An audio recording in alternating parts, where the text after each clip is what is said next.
Hello, everyone. Good morning, good afternoon. Welcome to the Aesthetics of Care conversation with the New Orleans Film Festival. My name is Sonya Childress, and I will be in conversation with Loira Limbal, who is the Senior Vice President of Firelight Media and the director of the new film Through the Night. Loira is already on camera. We're going to get started shortly, but I wanted to welcome you all to our conversation. I'm super excited about the next 75 to 90 minutes of a conversation with my sister here. And to get us started, I first wanted to thank the New Orleans Film Festival for inviting this conversation.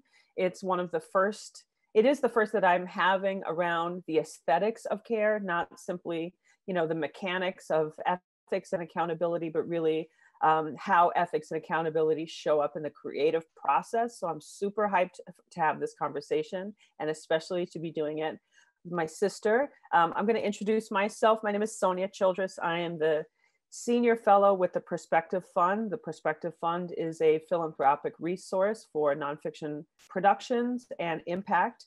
And I am in the midst of a fellowship with the foundation, and I'm coming off of 14 years with Firelight Media, so I know Loira and her work extremely well. I want to thank, just to start us off, Sergio and Zandashe for helping us out from New Orleans Film Festival on the back end. To describe myself, I am a Black woman with a white top, glasses, and a head wrap. And behind me is an assortment of furniture and a plant. I am joining everyone from the land of the Chumash, Ketch, and Tongva people, the unceded land of the Chumash, Ketch, and Tongva people, otherwise known as Los Angeles.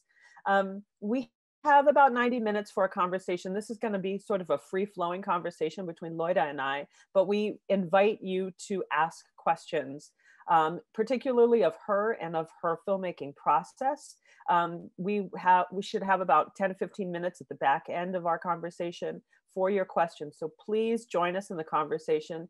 I really beg you to join us, because otherwise we are just gonna, forget anyone's watching and listening and just gonna go off the rails about our personal lives. So I really ask you to join us and remind us that we are having a public conversation, which is gonna be our biggest challenge today, and ask questions of her. This is a really great opportunity to talk to an incredibly thoughtful filmmaker about her extremely intentional and values-driven filmmaking practice. So please join us in a conversation. And then I just want to let folks know we don't have ASL today, but we will, the recorded version of this conversation will have captions. So why don't we jump in? And first I want to give you, Loira, welcome you, and give you a chance to introduce yourself before we get started. Thank you, Sonia. Thank you so much. And hello, everyone. Good morning, good afternoon, good evening, wherever you might be when you watch this. I'm also equally excited to be here in conversation with you, Sonia. And, I'm sort of pretending that we're actually in New Orleans at the festival, which is one of my all-time favorite festivals. So I really want to echo the gratitude for inviting the conversation. This was really special because this is such a special festival and such an amazing city that so many of us love. So just to introduce myself as well, I'm Loira Limbal, pronouns she, her, and I am joining today from the lands of the Taino people, known as Puerto Rico. I am a Black woman with a, I guess maybe heart-shaped afro, sitting with a gray top and sitting against a yellow door, and to my left, yellow shutters and white walls. That's everything, right? Yes, that's everything by way of introduction. And yeah, super excited. And I also echo, keep us on track, because otherwise, this will be a bochinche session. Total bochinche session. We could be bochinchando and totally forget that people are listening. So that's your new vocabulary word for the day. That's your new vocabulary. Look it up. So let's dive in. So, during my fellowship here with Perspective Fund, I've been spending about the last 6 months kind of collaborating with a working group of folks across the film industry. And we've been working to try to develop a framework for ethical and accountable filmmaking, right? And you know, that was like in response to so many calls for accountability in filmmaking, for representation in filmmaking, conversations around authorship, who's telling whose stories, how are, what stories are being told. And we felt like what our field needs, but really what filmmakers need, is a kind of framework for how to engage in storytelling in a kind of an ethical and accountable way. And that if we supported filmmakers in developing and honing their own filmmaking practice, we would raise the bar of the kind of filmmaking that happens across the field. So we're really focusing this framework on filmmakers' individual practice. But I think part of the impetus for me to even think about this stuff is I had spent so much time thinking about who was making whose stories and representation and questions. And I hadn't really spent a lot of time thinking about how stories are being told. And you know, I know kind of intuitively, and we know that, you know, filmmaking, both the process of making the film and of participating in a film, can feel healing and validating and liberatory, or it can feel transactional and extractive. And how a person engages in the filmmaking process as a filmmaker, and how they engage the people who they're training their camera on, can be, you know, can make all of the difference in how that experience is for everyone involved, crew, you know, everyone involved. And so I think, you know, I was interested in shifting a conversation around the ethos of filmmaking, the how of this work. And I know that that's where my head has been at for the last 6 months, but you know, as a leader in the field, have been kind of listening to these conversations and participating in them as well, these conversations around ethics and accountability. And you felt like something was lacking. And not to speak for you, but, you know, you're a veteran in the field now. You're a filmmaker yourself. You're a Black woman.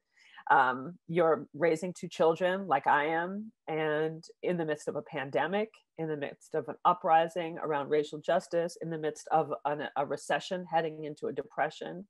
And something about this conversation was not hitting. Something was missing. So talk to me about how this conversation kind of landed with you. Yeah, and that's like the perfect, I think, contextualization. You know, the immediate point of departure, I would say, is for me a real sort of urgent sense of frustration that even in this pandemic and racial reckoning moments, where we have new language to talk about the women that are in my film, to talk about, you know, someone like my mother, to talk about someone like your mother, to talk about the women, right, that are our lives, you know, that have raised us and that really keep our, you know, communities going on so many different levels, right? We have new language, we're talking about them a lot. And my sense is that we still don't see them, that they are still very two-dimensional, almost kind of cardboard-like. And so, you know, for me, sort of, that's the immediate kind of piece of it, but there's a longer term piece of, you know, for me, around wanting to have this conversation that is tied to both my experience in movement spaces. Before I got into documentary film, I was doing community organizing work and youth organizing work. And a lot of it, you know, pretty early on, was cultural work, you know, and sort of back then we talked about ourselves as cultural workers, right? And we understood that culture, music, art, film were really sort of key aspects of any movement or any sort of social justice efforts that, you know, for us, right, as people of color. And even so, you know, I had a foot in that world and then moved into the documentary space, you know, and often in conversations with filmmakers of color that are very, you know, that have very intentional social justice sort of goals, you know, and aims around their work. And, you know, so kind of being in both of these places, but then as a cinephile, you know, and as an art lover myself, moving in other spaces and sort of noticing the sort of disconnect between the ways that we understand who makes what kind of art and what kind of art is valuable and what is seen as like innovative or groundbreaking and who is seen as capable of creating art that is innovative and groundbreaking. And so, you know, sort of this disconnect that like, if you are making a film and you have explicit social justice sort of framing and language and goals, that in many spaces, that kind of filmmaking gets discounted or dismissed as sort of, you know, it's saddled, you know, it's being held back by all this, like, you know, that mundane, those worldly concerns of racism or, you know, whatever, right? So this kind of poo-pooing in spaces where there is art that I think is amazing and I'm, you know, incredibly inspired by, right? You know, and the flip that oftentimes spaces where there is very kind of innovative and where artists are encouraged, artists of color, you know, specifically in this current moment, you know, whether it's in visual arts or in film, where artists of color are encouraged to break new ground, right? And to really, you know, explore and push the form. Those spaces are often very elitist and very not accessible to our communities, and oftentimes require or demand that you be the only one there. And so it's like high art, the vanguard, the innovative stuff is this sort of, you know, elitist thing over here. The social justice stuff is this kind of like mechanical, you know, thing that's too burdened, you know, with actual material worldly concerns. And for me, just really feeling like I resist all of those dichotomies are false dichotomies. You know, and I know many Black artists specifically who are creating in different spaces and in different realms, who are like, yeah, no, these are your, you know, this is your baggage. And I say your to sort of the establishment, the gatekeepers, the fields, right? The industries that I think ultimately are very, very intimately tied with the very question of like who society is who society sees as valuable, right? Like value as a human being. And then from that sort of inherent value, who society sees as being capable of being an important actor. And to me, it all comes back down to like, you know, if you're walking through the world in a Black body, if you're a Black femme, you know, sort of being continuously discounted. And so there's this desire on my part to have more public conversations that are like, nope, I do not accept these false kind of dichotomies and divisions that you all have set up. That does not serve me. It doesn't serve my imagination and doesn't serve the imagination of my people, you know? Yeah. I mean, I think that's it. I mean, I think on a real like basic fundamental level, and I have to say it's I think what I'm seeing also from my perspective is that it's a pretty North American mentality, and maybe I think in some European countries as well, that the sense is that socially grounded filmmakers who are making work that is really looking at the material conditions of their own community are not considered auteurs. That's a whole different category. They are not considered people who are making, you know, a groundbreaking artwork. They are like thinly veiled activists who slipped in through the back door and are now making film. But the film's must not be very good because they're being so explicit about their politics, so explicit about their voice, so explicit about their goals to make change, even just to speak to an audience that is not considered a primary audience for our field. That must tell us just right there, just the way a filmmaker talks about their work before we even look at the work and judge the work and view the work and try to take in the work. The way a filmmaker talks about their work or why they make film puts a in our country at least, puts a filmmaker in a different category where we're not going to consider that art. We're going to consider that something else. It's an arm of organizing. It's an arm of activism.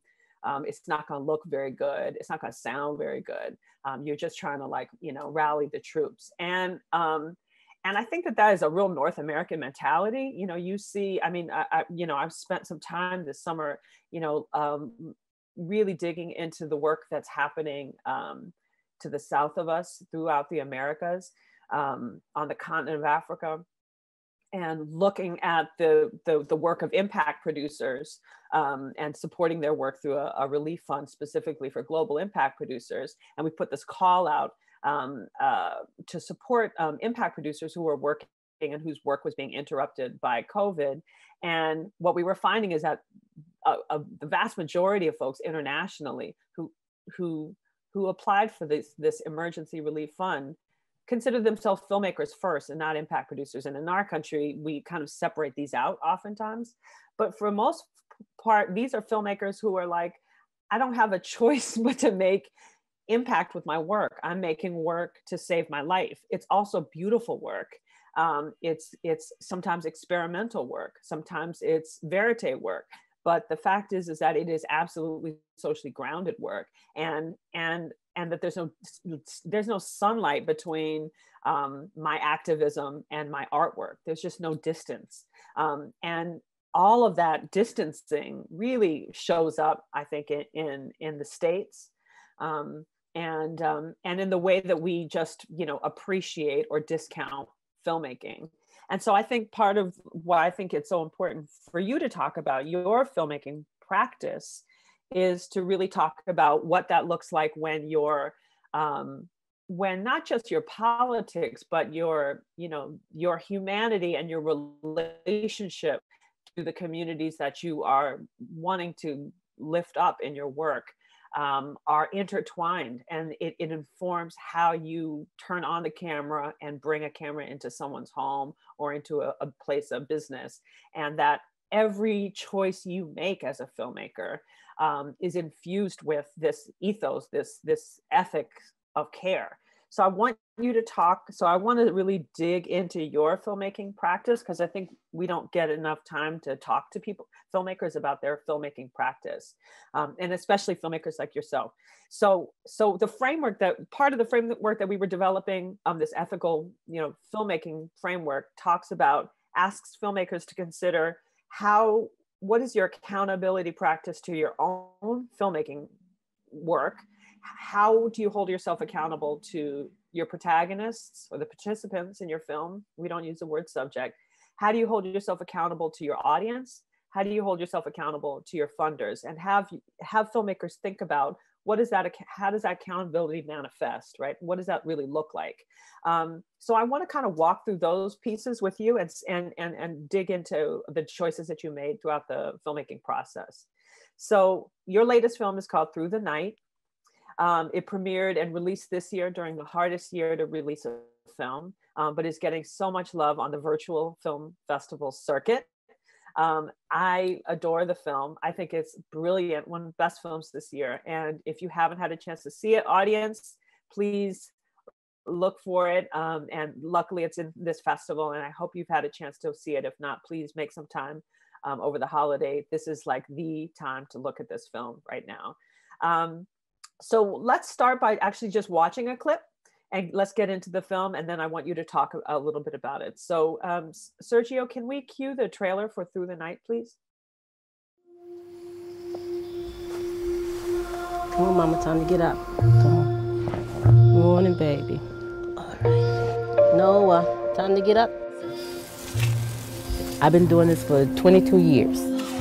I have all different types of families in my daycare. I have some that comes in at 6 o'clock in the morning that works to 8:30 at night. I have some that comes from 3:30 to 12:30 at night. I have some that comes in overnight.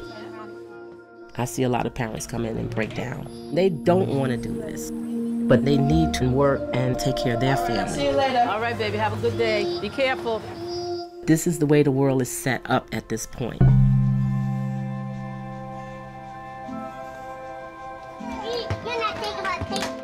I never really thought of overnight childcare. until I had to use it.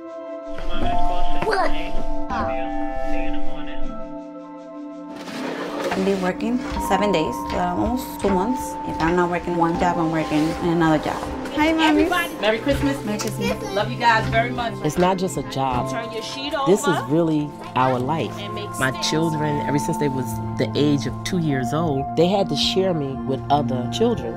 I remember my children saying, Mommy, why do they have to come first? Mommy! As parents, you make sacrifices. It's not their fault. So I just do what I can. It's not easy, but you know, eventually I'll sleep. Do we love each other? Yeah. I didn't hear you. Yeah. Do we love each other?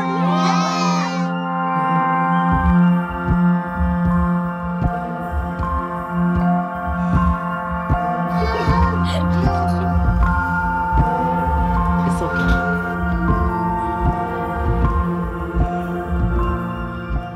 And you have to be careful. If you continue to have numbness, you need surgery. This work is hard. I don't want to stop doing what I'm doing because I feel like if I lay down, I'm so tired I might not get back up.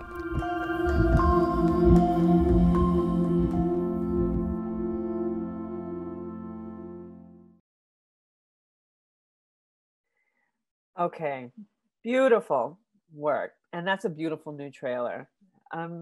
So Loira, talk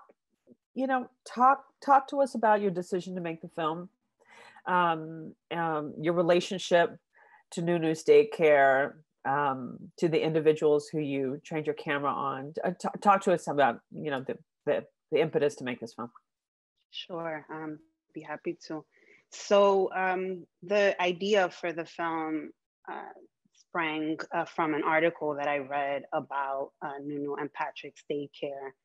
And really what sort of captured my mind and sort of made me become very obsessed very quickly with the idea of making a film was that as I was reading the article sort of focused on the fact that in the US now, people are working oftentimes more than one job, working very sort of odd hours, schedules that change from day to day, right? Just kind of talking about the reality of work, the actual reality, as opposed to the imagined reality that still dominates our national debates about work, which we can definitely talk about at some point.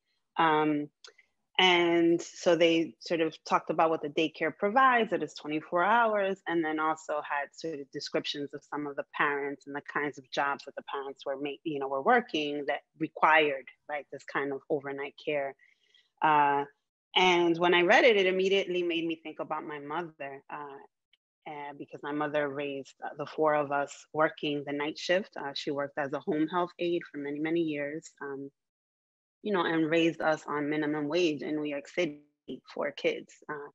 And now that I'm a mother myself, I've often and frequently am wondering about how my mother did it, how she did it, and not necessarily just from a financial or logistical point of view, but just even emotionally. I have so many questions about what her interior experience was like all those years, and we talk about it, it's a subject of frequent conversation. So it's something that is very alive for me and very present. And the question that I have, I'm based in the Bronx, and I am one of those people that kind of, I'm a very proud New Yorker, and I love to people watch. I love New Yorkers, and I will often kind of just watch, a mother struggling with a stroller and two other young kids getting on a bus in the morning to get them to school or to work. And I wonder about her and who's supporting her and what their lives are like. So I watch my folks. I'm also just kind of in love with my people and marvel, and I have questions, and I just have a lot of curiosity, particularly around the experiences of Black and Latina women in our communities. And so this is a life's question, right, for me. And so when I read that article, I was just oh my God, this is my mother's story. This is my neighbor's story. This is my titi's story. This is my friend's story. It's kind of my story in some ways. But I've never seen this story really anywhere. And I don't hear these stories, you know, anywhere frequently, right? Or it's very rare that I hear something that resonates that deeply with like my most intimate lived experience. And so I was like, I want to make a film about this. And, you know, and I also thought about like the fact that my mother now is in her 60s and that she really hasn't seen a film that reflects her lived experience, right? So I was also thinking about our mothers and our grandmothers' generation, you know, and what they've seen of their lives and their experiences portrayed on the screen or have not seen. And so, yeah, I actually reached out to one of the people that worked on the article because I had gone to college with her, so I knew her. And I asked her to make an introduction to Nunu and Patrick. She said no.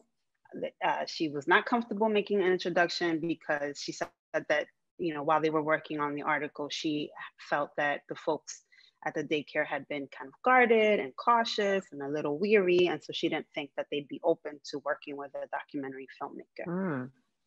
I said, okay. I took her no, you know, for an answer. I was like, all right, well, I tried. And if I'm honest, a part of me was also relieved because, you know, just as obsessed as I was by the idea, I was equally frightened by the idea of jumping back into filmmaking, you know, because I started working on Through the Night 4 years ago. So Kamali was 5 and Naila was 3. Right, so I have a 3 and a 5-year-old at home. I'm already working a full-time job, which a big, you know, full-time job. Yeah, it's a very satisfying and fulfilling job, but it's a very demanding job as well. You know, it was already a struggle, right? Like time and balance and the juggle. So I was like, I can't really add making a whole film on top of that. I thought you were straight up crazy. Well, so when, you know, when homegirl was like, nah, I'm not trying to make this introduction, I was like, all right, well, I tried.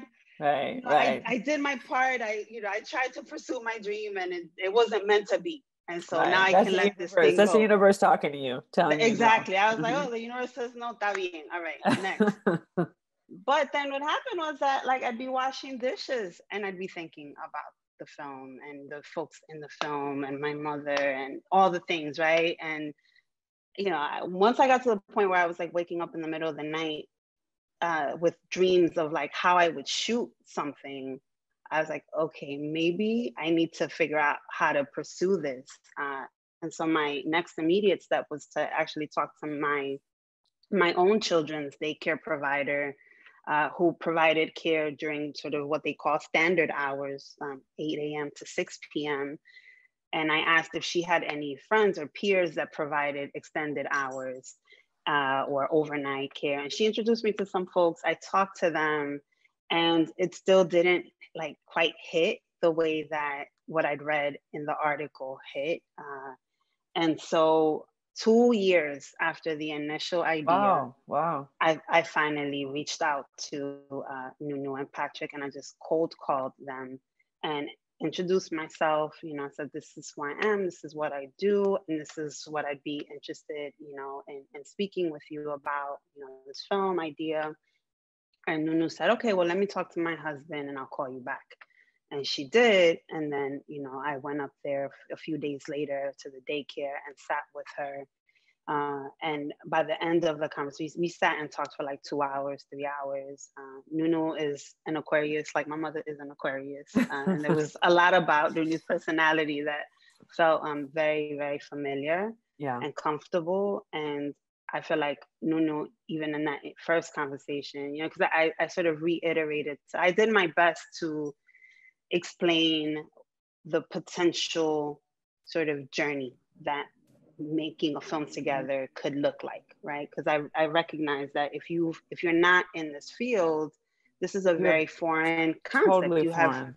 Right? So it's like, it's not a matter of just like telling somebody, I want to make a film with you or about you, and then getting them to sign a release form and thinking that, you know, that's enough, that you've done your due diligence. Like you have to, you know, explain the thing, right? And so I did my best to explain what it would entail, what it would require. and what the potential outcomes could be. I said that from the very first, conversation. I also, said I have no control over what the outcomes will be. But these are the possibilities, right? These are the things that could happen, and gave them like a full kind of spectrum of, ways that films live in the world, and the ways that they have impact in the people's lives, right? The people that are in the film's lives. And so we did all of that. But anyway, in that conversation, I reiterated to her that I was very aware that we were working with people's children, and that is sensitive and sacred and delicate. And so I said to her multiple times, that means that whatever parameters or limits you need to set in order to feel safe and comfortable and ensure that everyone that's participating feels safe and comfortable, you let me know, and I will, absolutely adhere to that. And by the third or fourth time that I sort of, repeated that sentiment, she looked at me and she was like, baby, I'm looking at you in your eyes. I've been around the block a few times and I'm looking in your eyes. I can tell who you are. So I'm fine, I'm not worried. You tell me what you need and we'll make it happen. And I was like, oh. And I immediately thought about the woman who told me that they had been guarded and weary and cautious. And then I actually told Nunu, this woman, this article, you remember y'all were in this article a couple of years ago. Well, I've been thinking about you for 2 years and I didn't reach out because this person told me that y'all were guarded and cautious. And her first reaction was like, really? We weren't, we cooperated. We were, whatever. And then she thought about it and she was like, well, actually, sometimes I felt some kind of way about the things that she was focusing on. I thought some of her questions were off, and I thought there were things that, we do here that are really important to us that she didn't seem to be very concerned with. So yeah, maybe, we were careful with them. And so I left the conversation. I was like, right. There's this piece where people talk about folks wanting to tell their story, and I believe that oftentimes many folks do want to share their story, but they also want to feel respected and heard in that process, and there's a real difference, and people know when they're being respected and when they're not, right? Well, I think people also know when a person is approaching them with a pre-thought frame around what the story is about, what that person is about, what their life is about, and they're imposing that frame, that mental image on top of that person. And you can feel it in your daily interactions. When someone's not seeing you, they're seeing what they think you represent. And I think people feel that, and that, either opens that person up or closes that person, to. And I think there's also something about a journalistic distance that journalists are trained to bring into rooms with them, that emotional distance, and maybe a lack of interrogation around their own perceptions and biases that are informing the questions that they're asking, that are informing the frame that they're bringing onto, they're possibly imposing onto a story. That I think part of that is what we're trying to break.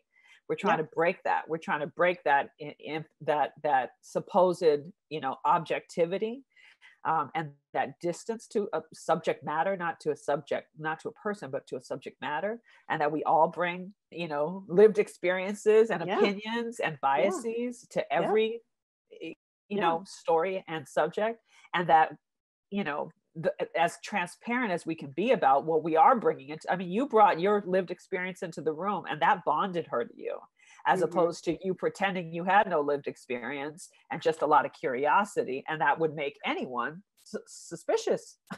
Well, who exactly are you, and what exactly is your connection to me, and why are you asking me these questions?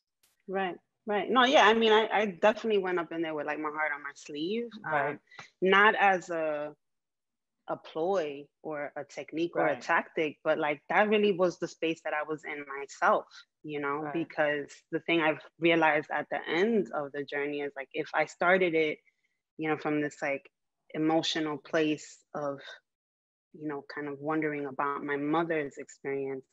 Now having, you know, finished the film, I realized that a huge part of it was that I needed to process some things about my own experience as a single working mother.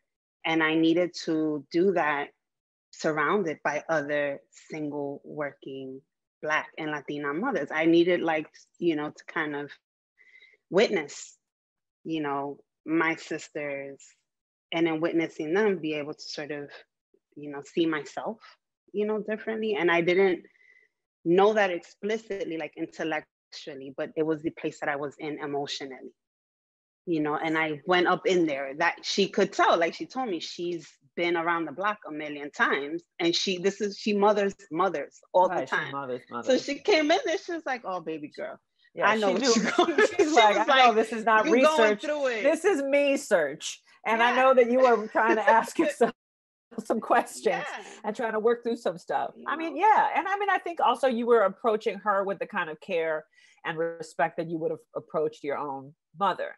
And definitely anyone can feel that and see that. I mean, I think about, you know, your film made me think about 24-hour day, not just my mother, who, similar to you, I was also raised by a Latina mother as a single mom in an expensive city. And, you know, I think I had the same questions about my mother and how she did it. But I also think about my grandmother, who's a 107-year-old Black woman from the South, from Texas, who raised 7 children, and who told me one time during World War II, when mothers and women had to go back into the workforce to help the war effort, or would be enlisted to go back and help the war effort. She had 7 children, and she was being asked to help make, you know, items for the war. And I said, "How did you do it?" She said, "Oh, they had 24-hour, you know, daycares." And I was like, huh? During World War II? And she was like, "Of course, I mean, baby, how do you think we did it? You know, we had a system, mothers watched each other's mothers, and we had 24 hours. She was like, "I was working through the night. I had 7 kids. I dropped them off. Another mother would come and pick them up." I mean, it was like, we just worked it out for months and months and months and months and months. So this idea about the, you know, where has my 107-year-old grandmother seen herself? In the help? No, right? So, like, what are the images you know, of this interior life and of the systems of care that are absolutely invisibilized within our communities, that your film went straight to the heart of and made visible? But it wasn't just, you know, there's so many things that I see in your film that I think, in someone else's hands, this would be a totally different film. In someone else's hands who was imposing a really different understanding of what they were seeing, and thinking, you know, looking at pathologies, I mean, someone else would have handled this film so differently. And it's so clear, your relationship to the idea of these daycare centers and your relationship to the people at the center of your film is so deeply respectful and so deeply connected that it shows in every frame of your film. And I think it's really important that we talk about how it shows up in the film, not just in how you talk about your film, your connection to it, but how it shows up in the lighting. So I want to dig into that because, like you said, you had, and I also just wanted to say, for the folks in the back, like the process that Loira went through to seek consent, and what to her signaled consent, as opposed to, let me think about that, is really important. Because I think filmmakers really struggle with, you know, does consent mean, you know, did I get consent because they signed a release form? Is that all? Is that now done? Now I don't need to go back to that person and continually seek consent, and do I continually need to go back and say, now I want to try to do this. Are you okay with this? Now I'm thinking about taking it in this direction. Are you okay with that? That consent isn't a signature on a form. Consent is a process. It is part of a relationship with your protagonist. So I think you really spoke to that well. And then also the idea about transparency about a conversation at the upstart, at what this might look like. And that you have no control, but that you can forecast what it might be like to be part of a film, and how important it is to have those real transparent conversations at the outset, so a person can sort of imagine a world that they probably are not part of at all, and to think about what having their story on this stage might mean to them, might look like for them. I think that's really key. Yeah, the other piece I want to say about the consent was that it was definitely continuous. You know, I was consistently checking in and saying, like, this is where we are in the process. This is what I'm thinking about. How does that sit with you? How does that land with you? What do you think? I will also say that there was a bit of a kind of like family dynamic that developed, you know, where like Nunu is everybody's mother. She's like this community mother. And in some ways, I felt like sometimes my communication with Marisol and Shanona, the two other protagonists in the film, was like three siblings. Like we were like the three daughters, and Nunu was determining, like, you know, you should talk to this sister now about this, and then you should talk to this other one about that, which was very kind of comfortable. I'm, you know, one of four, and I also have other siblings, you know, on my father's side. So that piece of it was like, if this is already how everyone in this space, you know, relates. And it's a familiar way of relating, and it is a deferential way of relating to this woman who is like she's like the ultimate matriarch, right?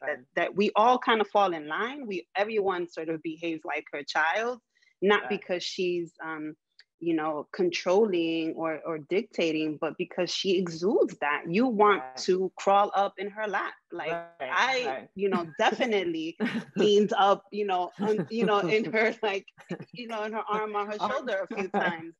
Like, that's what she exudes. That's who she is. And so, you know, there's a kind of natural, like, also understanding of what the terms of relations are, right? These are sometimes unspoken things, but, you know, I think like if you're coming into a space and having sort of respect and care as your point of departure, these are the things these are the cues that you're gonna be looking for that then inform how you move in that space and how you relate to others. You know, and the other piece in the transparency part was that I also asked her why she was agreeing to be part of the film. I asked, well, you know, this is what I want to do, and this is why I want to do it, and this is potentially what could happen. But why are you sitting here telling me that you are gonna, you know, sign up for this crazy journey? What is it that you're trying to get out of this? Yeah. And she had very explicit, you know, things that she wanted to get out of it. You know, she wanted to essentially make legible to the world the level of expertise that childcare providers have. You know, they're seen as kind of low wage, unskilled labor. Skill. Right. And like she was like, that's BS. Right. And that needs to change. She was also really clear about wanting the world to know what her mothers are going through. And these were her words. I want people to know what my mothers are going through, because people are so quick to judge them. You know, sometimes even their family, people in their own community, not to mention their jobs, you know, and this, that, and the third. Like, people have so much criticism, so much judgment to cast that they really don't understand, you know, what they're up against. And I want people to know that, you know, and so those were like her primary two kind of goals. That she was, you know, things that she wanted to make legible to the world. And I subsequently did the same with Marisol and Shanona. You know, I asked them as well, what is it that you know, why are you signing up for this? This is a crazy, very foreign thing that I'm proposing here to you. What is appealing about this to you? Which then really then also informed the choices that I made, you know. And it wasn't sort of a direct, they told me I want to show this, and so then I shot this. But I then understood, right, like, you know, if this is a collaboration, what is it that everybody wants to get out of it? And just being like real and transparent about that, as opposed to pretending like we don't all have agendas in some ways, you know? I think it's important that you're talking about this piece because, in the conversations that we're having with people about this ethical framework, and when we're talking about how to be transparent, I think some questions we've received, the folks in my working group, is, where is an artist's voice in that? Are you suggesting that the only way to do this work ethically, and to be as transparent as possible means, one, you're pulling up chairs and saying, let's all sit next to the Avid, and now we're all editing the film. That's one. Is everyone shaping the film? And two, where is an artist's voice? Where is an artist's voice in a collaborative effort? And I think what I'm trying to, and I think what we're all trying to say is, some filmmakers do want co-created work. They are making collaborative artwork with the protagonists, and others like you are not making. It's not Nunu and Loira's film. It is Loira's film. It is your vision. It is your creative decisions. It is your, you and your editor's hand, Malika's, paintbrush. You're holding the paintbrush, but you're doing it in a way that is transparent and that invites,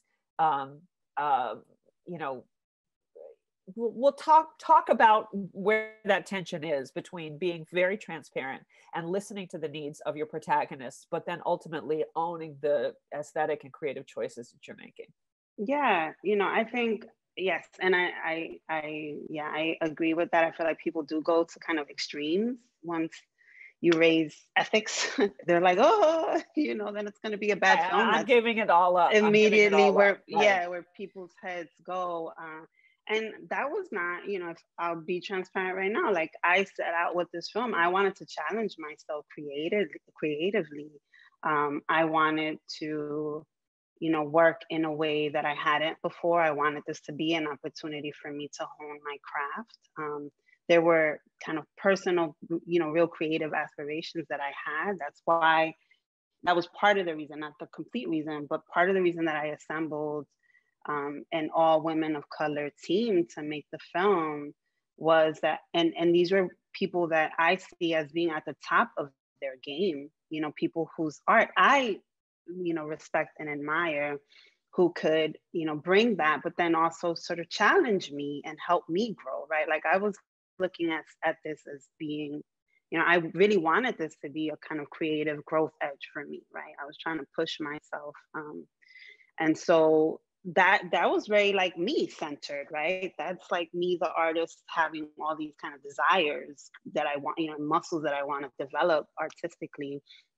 And I said to Nunu and everyone in the film, I said, these are the potential things that could happen.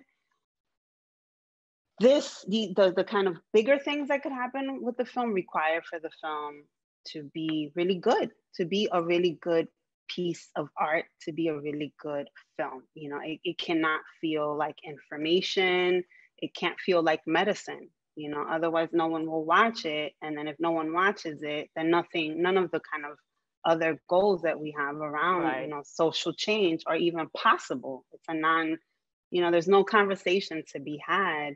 And we see that, right? We all, and I think there's a tension in that, because I think what I hear from the folks that are very sort of, that lead with ethics first, when I've said this and I've had this conversation, is, well, that what I'm saying right now sort of presupposes that something that is co-created is, not going to be good quality, right? And that's not what I'm saying. It's not going to be watchable. It's not going to be watchable. Yeah, and that's not what I'm saying, my thing is like, quality matters.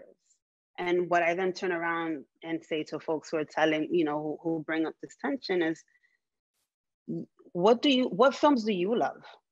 What shows do you watch? What is the production value of those things, right? Think about the music that you listen to, right? Like, quality matters, and not simply because it's, what allows you to kind of break through a really noisy marketplace where there's a lot of everything right now.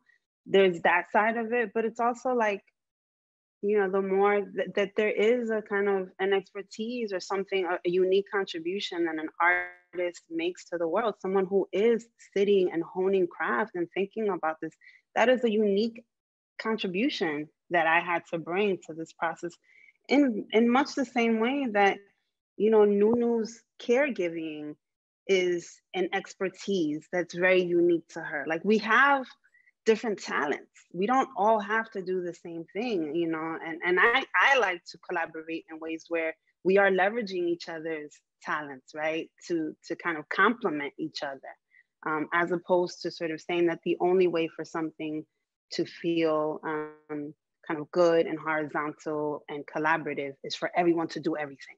We're not all good at the same things, you know? So I think— What are you trying to say? No, you know, I think sometimes, again, like the conversation ends up going to two very different extremes. Right. You know, the artiste, the auteur that doesn't want to be bothered with ethics, and then the ethic. No, we're breaking all like, of that. We're breaking, you know, are like, that. No, you can't talk about like production value and quality. It's like, come on, fam. Like, you loved Moonlight. Why did you love Moonlight? Right. Because it's brilliant. And it's pretty as hell. Yeah, like, come on, like, let's keep it 100. Right. You know. Right. Well, I want to talk about you know, how you thought about your audience, and who you were making the film for. So we talk about why you were making the film and how you related to and engaged the folks at the center of your film. And let's talk about who you were talking to, and how did that really clear vision of your audience inform your choices, your, you know, crew choices, production choices, you know, in the field choices, right?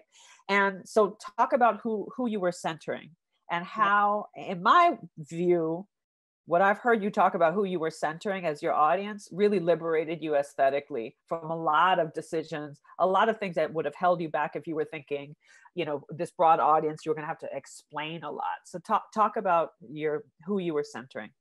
Yes. I was centering the actual protagonist of the film. I was thinking about this being an offering that I'd be giving back to Nuno, Marisol, Patrick, the other parents in the daycare. I was thinking about my mother.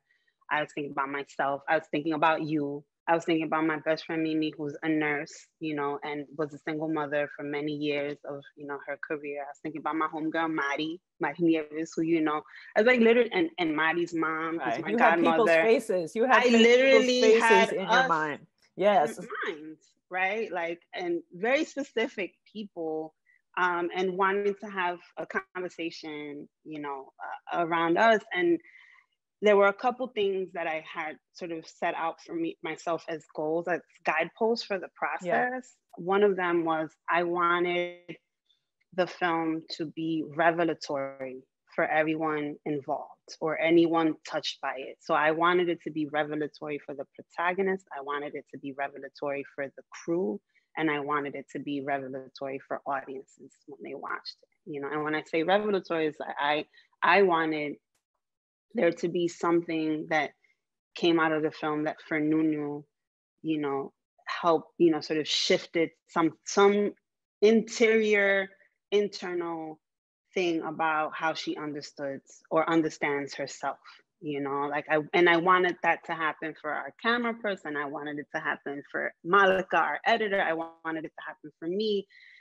So that was something that did guide the choices, because then if I'm thinking about what are the revelatory things for us, that's very different than if I'm thinking about, you know, sort of college educated, liberal, white women, feminists who are working, you know, in education or who are working around issues of early childhood development.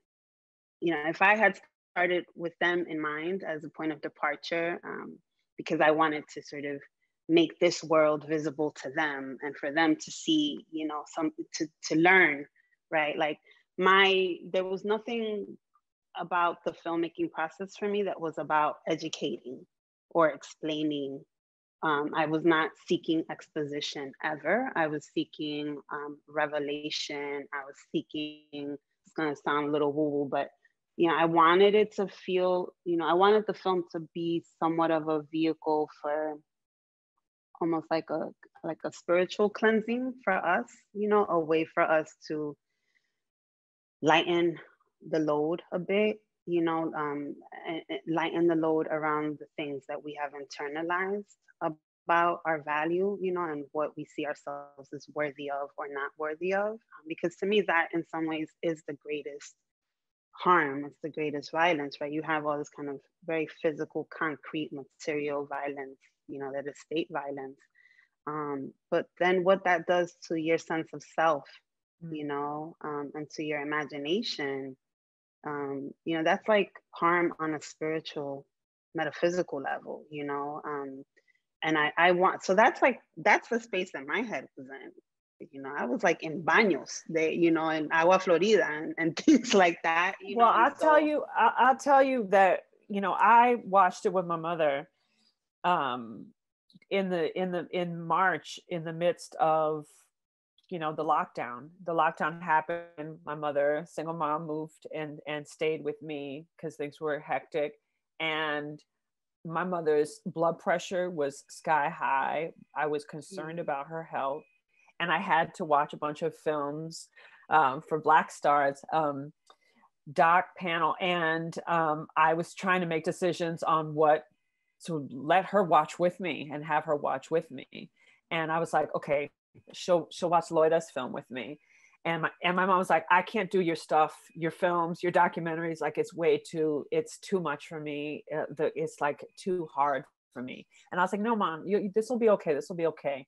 And she watched it, and I just saw I saw her like melt into the film, and I saw tears, and I saw my mom see herself, and in a way, I watched her watch the film, and it was like, you're talking about baños, and maybe not everyone in our who's watching it is catching all of this, but like Oshun's, mirror shows her back to herself in all of her glory and beauty. And I felt like your film is like, you put Oshun's mirror in front of me, my mom. I'm gonna cry. Oh, I mean, seriously. And that's what it felt like to watch. And not every film, that is made for us, about us, feels like that. A lot of filmmakers think they are doing something in service of Black communities, or Latinx communities, or whatever, and it doesn't feel like care. It feels like, you need to know how bad your situation is. You need to know how urgent this is. You need to get, you need to fight. You need to, and like, all we do is fight, and we need to see another side of us reflected back. And we need to be cared for in our art, and our mothers need to be cared for in the art that they consume. And you gave that to so many people, I think, who are really responding to your film. And so I think about how that shows up in how the lighting is so dim and intimate. It feels like you're in her space. How the editing is slow and measured, and the pacing just allows you to breathe and slow down. And it just, it was really a balm from us to watch it in this moment, but it was so thought out. All of that was very intentional. When I say another filmmaker would have made a different film, the pacing from every part of it would have felt different. So I'm just thanking you. You know what I'm saying? And I don't know what, if you want to. Yeah, no, thank you for that. That's like the highest compliment, like, honestly, because stuff is harsh, man. This world is really, it's really harsh and really violent and so harmful, particularly to Black women, everyone feels so entitled to so much from us, And there are no terms to those relationships. It's expected unconditionally. There's no reciprocity, and that goes, from the Democratic Party on down. Kamala to Stacey to Beyonce. Yeah. We're supposed to put on our capes and save everybody and everything.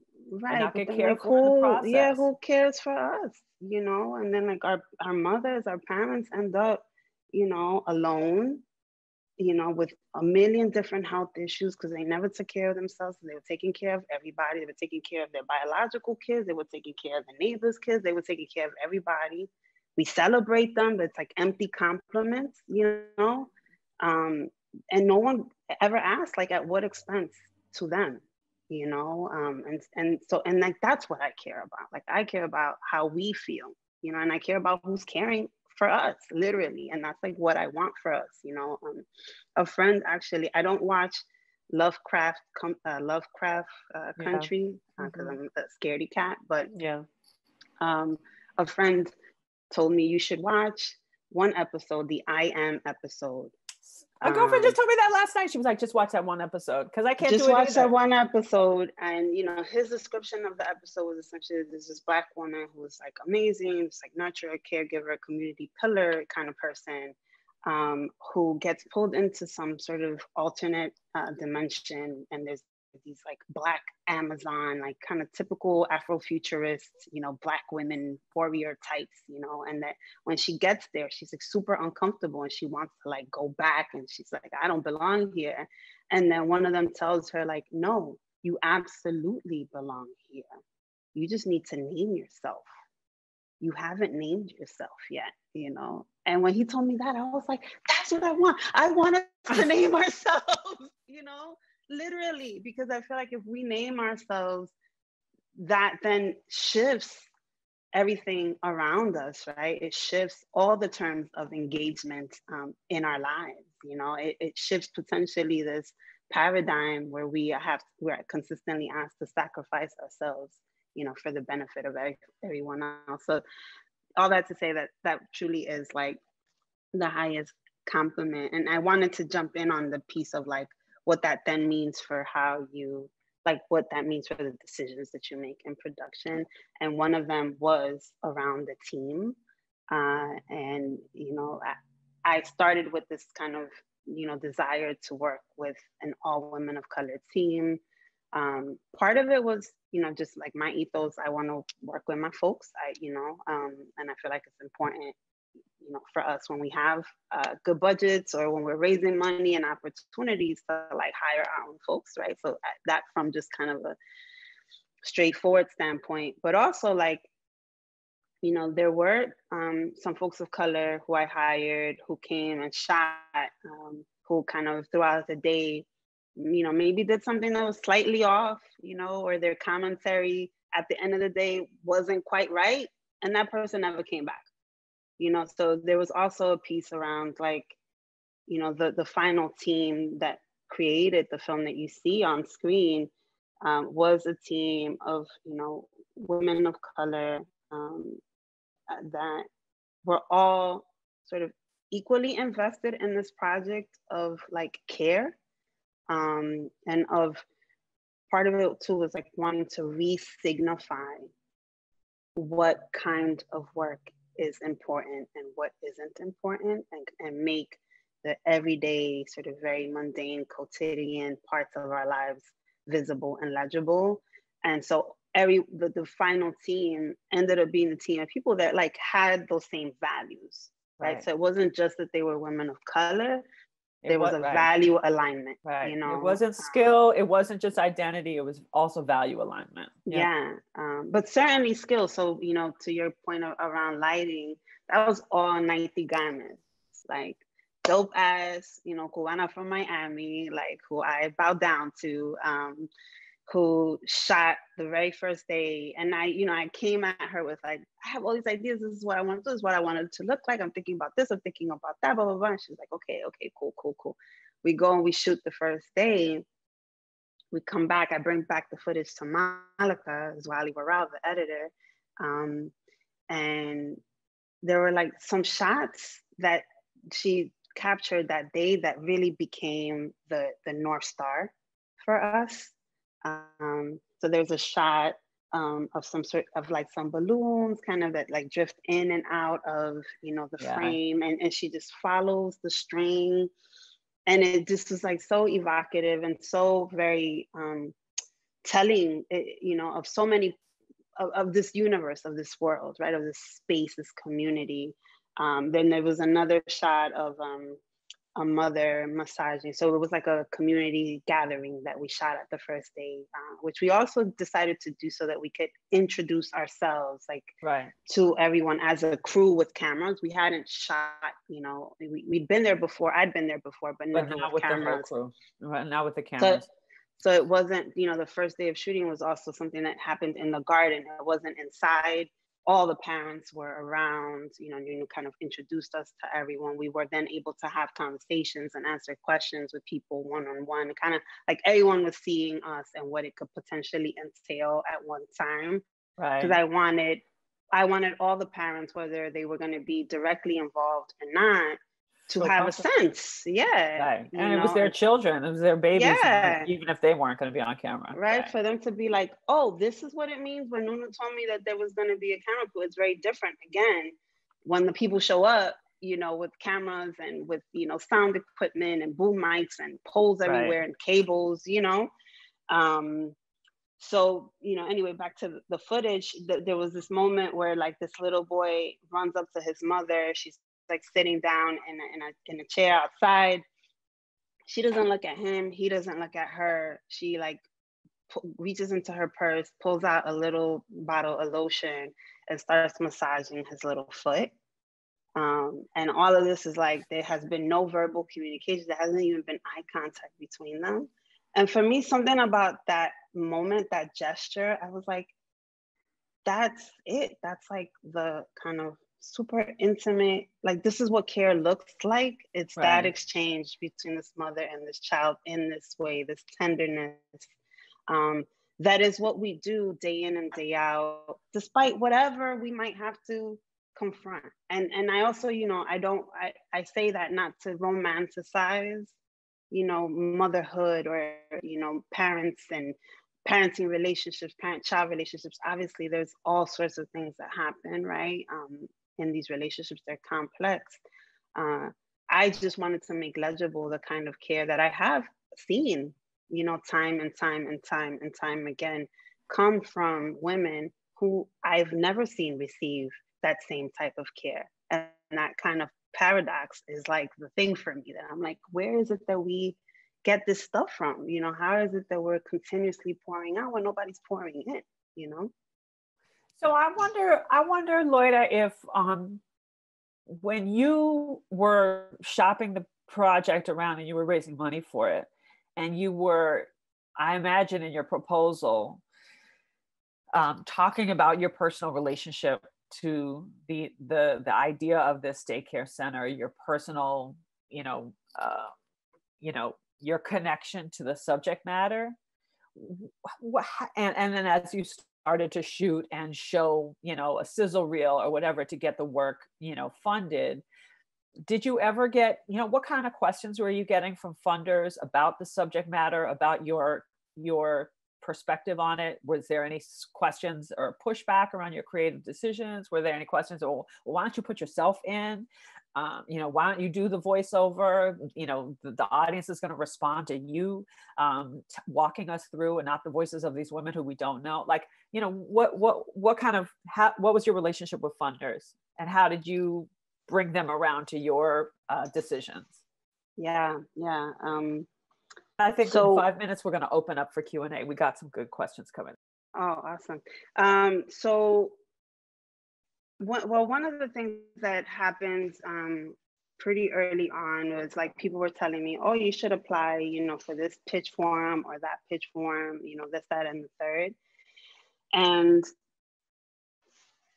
I didn't do any pitch forms at all when I was trying to fundraise, because I realized in the first 2 years, anytime I talked about the project, I would start crying.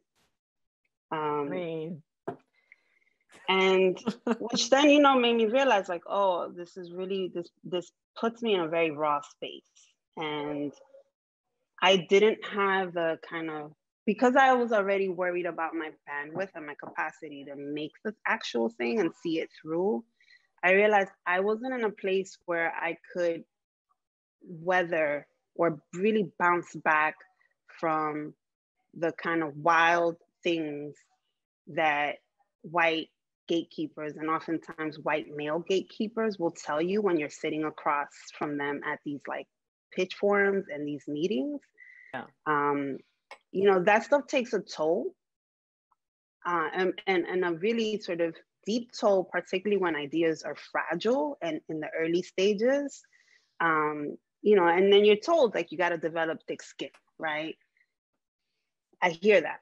I though realized I didn't have the bandwidth to go in, be injured, heal the wound, and then like let it, you know, scar up so then it could be like fake, and then I could go back out and do it again. Right. I didn't have that from an emotional standpoint, so I didn't really put myself in a position where I had to talk to anyone to get money. I was like, I'm gonna raise the money through written work sample and through written proposals and work samples. So I raised everything through proposals, because I just was so raw, and it made me feel, you know, talking about it made me feel very vulnerable. And I just also didn't want to be crying in front of those people. Yeah, those markets and, are brutal. Yeah, and I didn't want to be part of that spectacle, if you will, you know, of you know, you're there like the filmmakers begging for money, you're all vulnerable, you're crying. I was like, I can't. If I do this once, this film will never get done. It'll just break me. Yeah. Because obviously, like I said before, I was trying to process some things that I wasn't even completely clear about. But the fact that just talking about certain things would automatically brought me to the point of tears, would, you know, was a signal to me like, you're raw. There's some things here for you, you know, and, you know, there's certain spaces that you need to avoid, you know. So that was, you know, one part of it. Yeah. The other thing that did come up, folks definitely did along the way suggest that I include myself, because they're like, oh my God, you're a single working mom, and your mom was a single working mom. Right, that's the entryway. That's the voice we need to hear to bring us into this world. Yeah, and I think because I had made the decision early on about like who I was centering, that allowed me to kind of hear those suggestions and not take them too hard, too much. You know, I would be like, oh, that's an interesting suggestion. Like, I'll take it, but it wouldn't throw me, you know, it wouldn't cause me to kind of really question my direction in that way, because I was like really thinking about, again, like the people that I was making this thing with, you know, as my audience.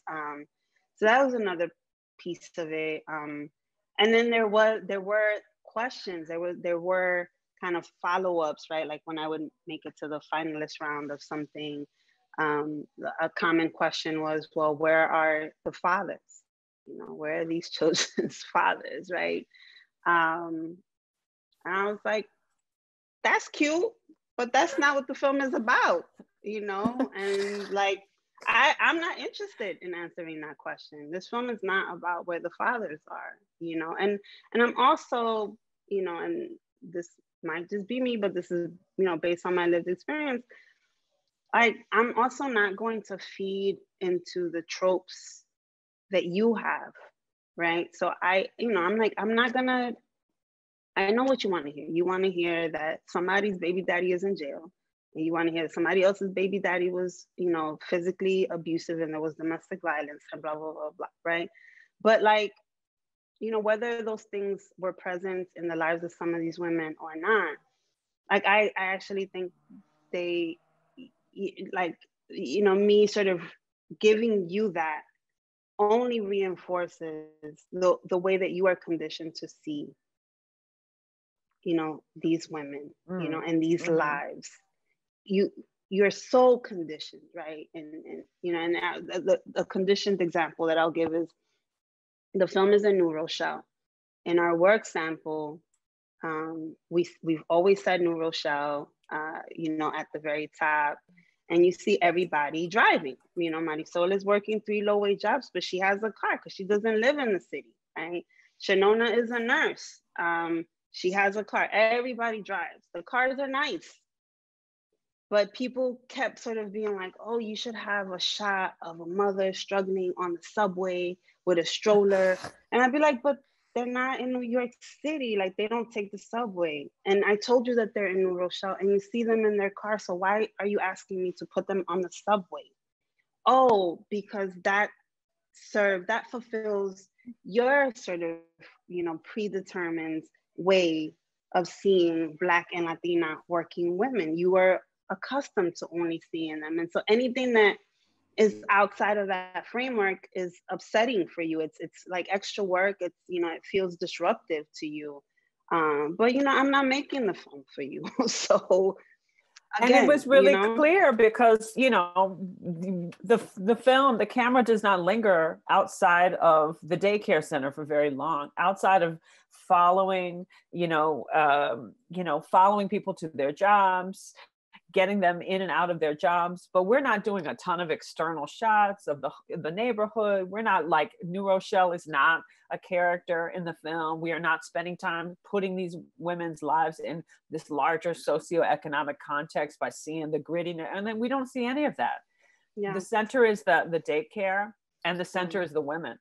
And I think because of who you were talking to, you weren't relying, you were not, because of who you are, you were not relying on tropes, because nobody's life is a trope, but also because you were not, you know, doing, you know, kind of what is oftentimes just lazy filmmaking. I mean, not to be, you know, and it's also like, what does exposition get us exactly when you're talking about a country that is extremely comfortable seeing Black and brown bodies being harmed? Right. Like historically, not just now. The contemporary moment obviously is all of the footage that we have of, you know, police brutality, right? But this is you know, historic, even if you think about, you know, wars and how wars get covered, and, you know, what conflicts you end up seeing named bodies, and which conflicts never show you that. Who's afforded dignity, right? And who's right? Like, in their pain, who's afforded dignity in their pain? So like, like, so why exposition doesn't get us anything? You knowing, you know, the kind of intimate details of the violence in our lives actually doesn't, in my mind, lead to much of anything for us, as we have seen, right? Like, again, case in point, police brutality. But, you know, so it's like, I'm not gonna feed that desire that you have. You know, I'm not interested in going there. But what I am interested in is actually making visible the everyday violence that none of us see as violence, right? Which is the violence of capitalism.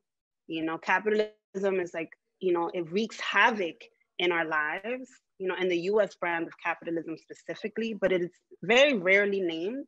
You know, I want it to be named more, and I want it to be more visible, because it's everydayness, right? The fact that Shanona cannot sleep.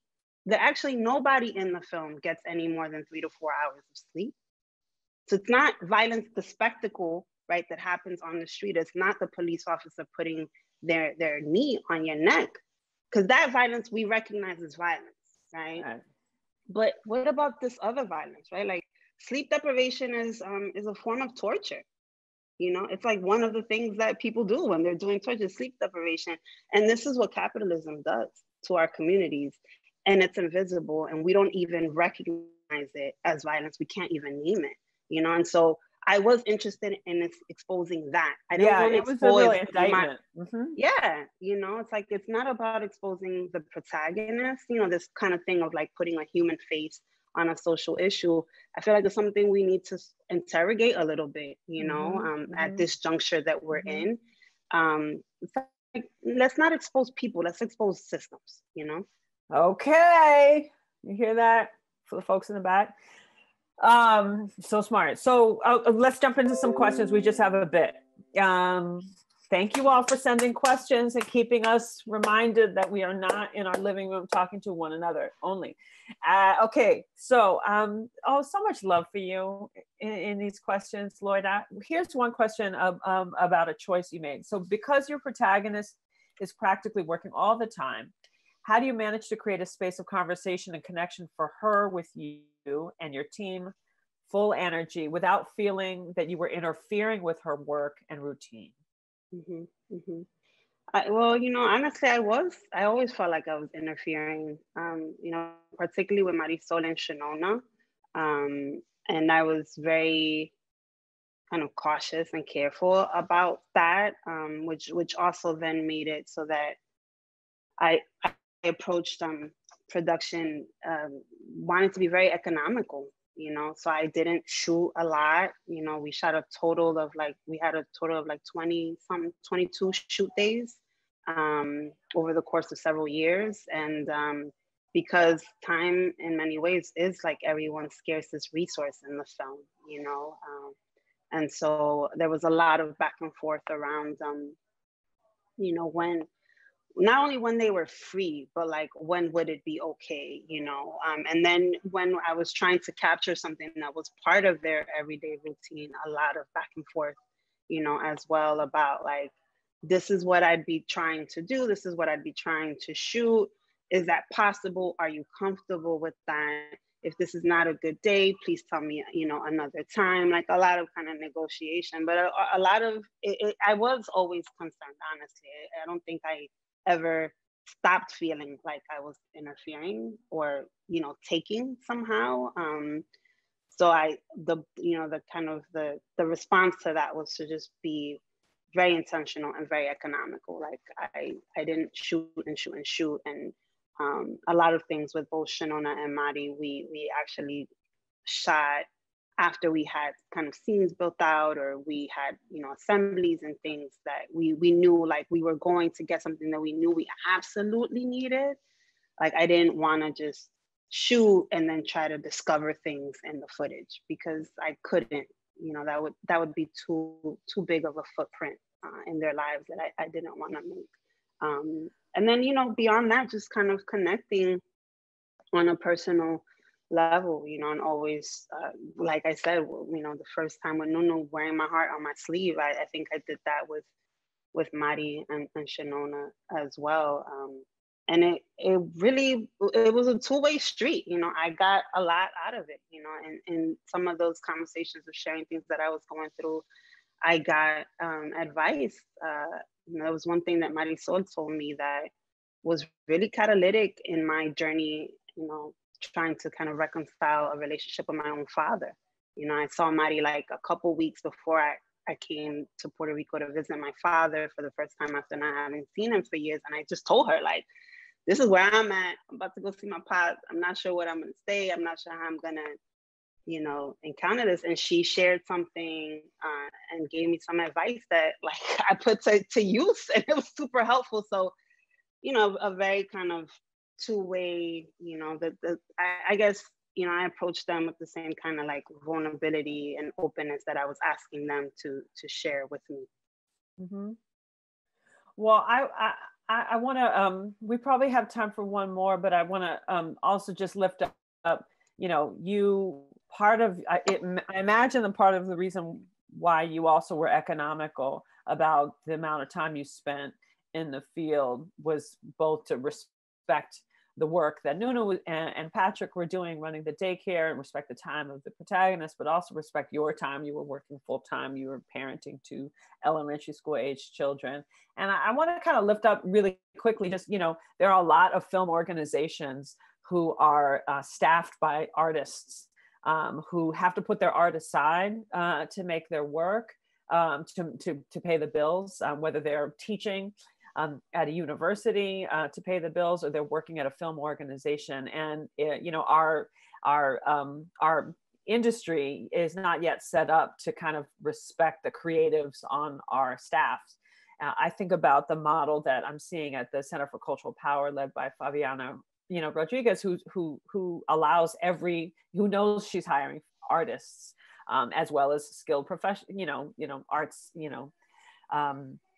administrators and allows time off for everyone to make whatever work that they're making and to create a balance. And I want to know if you have anything to say around that piece of balancing your professional work as an art administrator and your work as an artist. Yeah, sure. Well, one, I would say, you know, at Firelight, once I convinced myself that I was actually going to make this thing and really try to make this film, I then went and, you know, shared it with, you know, Marsha and Stanley, who are the co-founders of Firelight and you know, our leadership. And they were supportive, you know, and we currently don't have, you know, a sort of a structured program to support artists. So I think I benefited from kind of just like the fact that I've been there so long, that there was a kind of a flexibility that was afforded to me. This is Naila jumping in. Naila, mommy, I'm almost done. You could read, but not out loud, okay? I'm reading in Polish.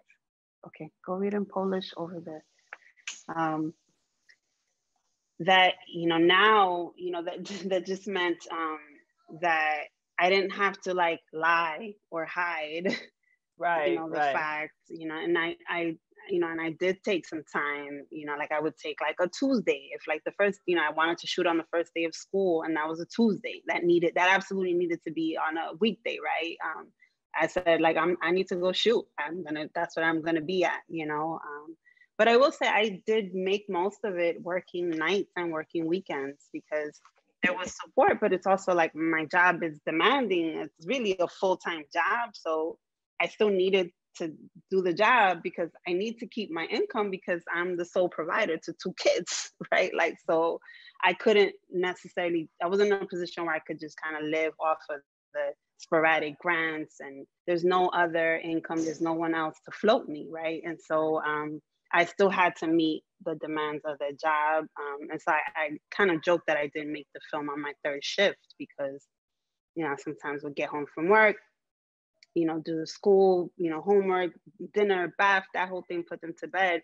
And that's when I would watch footage, you know, and kind of compound my notes to send to Malika, you know, for like a scene that we needed to cut or for a work sample we were working on or working on proposals, you know, and working on weekends, working on holidays.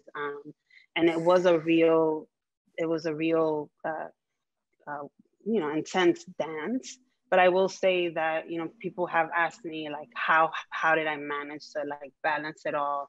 I don't know that I ever really balanced anything. Like, I don't know that I ever reached balance. I certainly don't feel like I'm balanced right now, even though the film is done and there's other things happening in my life.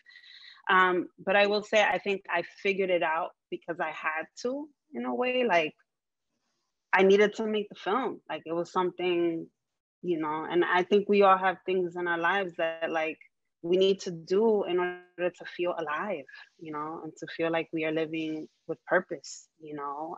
And I absolutely needed to make the film.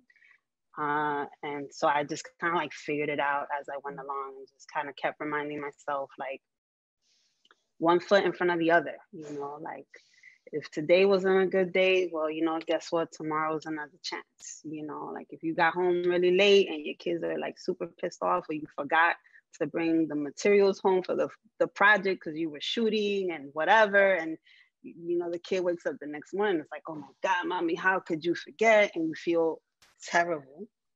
You feel terrible because your kids are, you know, your priority. And here you are, right? Like letting things slip through the cracks.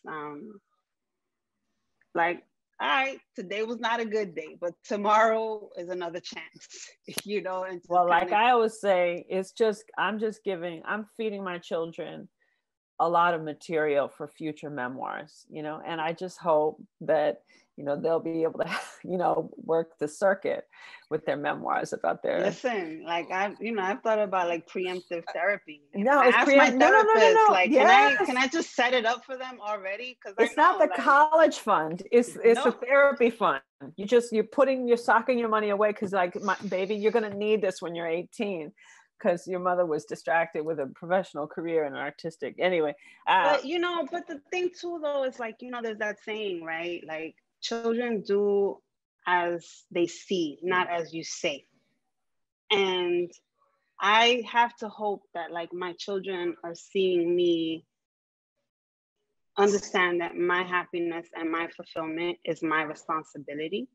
And they're seeing me pursue that. And so while it is not a perfect balance, I hope that I am modeling something that will be valuable and important for them, as they go through their own lives, and build out what kind of people they want to be, and what is meaningful and purposeful for them. So that's like my hope. That's like the prayer at nighttime.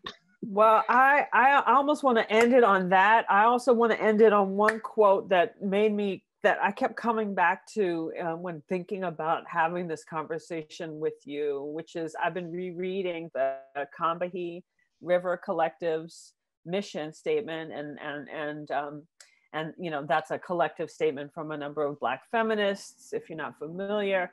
And, they kind of wrote out a manifesto of their work and of their philosophy of their work together. And so many lines from that really made me think about you and your work and the kind of aesthetic of care that you bring to your work. And so I wanted to just share it. The Combahee River Collective says, these women say, we realize that the only people who care enough about us to work consistently for our liberation are us. Our politics evolve from a healthy love for ourselves, our sisters, and our community, which allows us to continue our struggle and work. To me, that is like your ethos, that is your filmmaking ethos, that's your professional mission, and it shows in your work, in both how you show up as an art administrator, but also how you show up as a filmmaker. And I think being able to take a deep dive into your process is a real masterclass in the aesthetics of care and how to embed care into your professional decisions as a director and as your creative decisions as a filmmaker. And so I hope it was helpful for you out there in the public to hear Loira walk through her process. And I hope that this is a moment where we're really interrogating the how we do this work and its impact not only on us, but on the folks who are watching this work and participating in this storytelling. And that we're trying to move to a framework where it is really liberatory for everyone involved. And so I thank you, I honor you, my sis, for sharing this time with me and for opening up your heart and mind for this conversation. Oh my God, that was beautiful. You can make me cry again. That's my job. The gratitude is really so very mutual. Thank you so much, for the thoughtfulness, of your questions and for agreeing to be in conversation with me around this stuff. And, for being, I feel like we're really in like family and in community together, right? And so if we're in this moment where these possibilities exist, not only for us to make this work, but to have these interrogations and to do these deep dives, it's a possibility that the collective we have created, and that you're very much a part of, in this ecosystem and this constellation. So again, the gratitude is mutual, and I honor you and I thank you. Well, thank you to the New Orleans Film Festival for letting us, chop it up with you all today. And we hope that you all, that this moment finds you safe and healthy and that you continue to stay that way through this, as we head into the winter. We wish you all much love out there and peace. So thank everyone. Thank you all for having us. Take care.